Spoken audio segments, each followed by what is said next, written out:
ടാ ആ പറടാ, നിന്നെ കാണാൻ മറ്റേ മാർക്കോ സിനിമയിലത്തെ മാർക്കോനെ പോലെ തന്നെയുണ്ട്. അത് എല്ലാവരും പറയാറുണ്ട്, പിന്നെ ഞാൻ അധികം കാര്യമായി എടുക്കാറില്ല. അപ്പം തറയിരുന്ന് ചെസ്സ് കളിക്കാം. ഡാ എന്താ ചെക്ക എന്നെ പറ്റി പറഞ്ഞത് കേട്ടാ? എന്താ നീ ഇവനെ തെറി പറഞ്ഞാ? തെറിയൊന്നുമല്ല, ഞാൻ മറ്റേ മാർക്കോ സിനിമയിൽ മാർക്കോനെ പോലെ ഉണ്ട്. മാർക്കോ ഞാൻ തുപ്പും കേട്ടല്ലോ.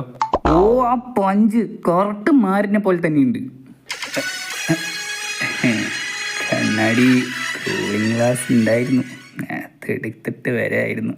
അത് വെച്ചിട്ടുണ്ടായിരുന്നെങ്കിൽ ആഫ്രിക്കയിലെ കുരങ്ങനെ പോലെ ഉണ്ടാവും. കണ്ട, അപ്പോൾ അവൻ സമ്മതിച്ചു. അവൻ ആ കണ്ണാടി വെച്ച് കഴിഞ്ഞാൽ ആഫ്രിക്കയിലെ ആ സാധനമാണെന്ന് അവൻ സമ്മതിച്ചു. അവൻ കാരണം അവൻ കണ്ണാടി കൂടെ എപ്പോഴും നോക്കാറുണ്ട്. ഇതെന്ത് വല്ല എൻ്റെ നേർക്ക് വരുന്നത്? ഓ മാരി മാരി മാരി ആയിരിക്കില്ല, ചിലപ്പോൾ നാറിയായിരിക്കും. അസൂയ എന്നൊക്കെ പറഞ്ഞത് ഇവനെ കഴിഞ്ഞിട്ടേ വേറെ ആർക്കും ഉള്ളൂ കേട്ടോ.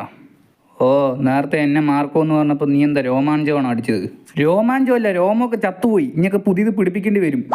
ഇന്ദ്രവൻ എടാ, ഞാൻ മാർക്കോ അല്ലേ? ആ നീ മാർക്കോ ആണ്. അത് കേട്ടാ മതി. ഇവിടെ എടാ, നീ ഇവനെ ശ്രദ്ധിച്ചാ? ഇവൻ മാർക്കോ എന്ന് പറയുമ്പോൾ തൊട്ട്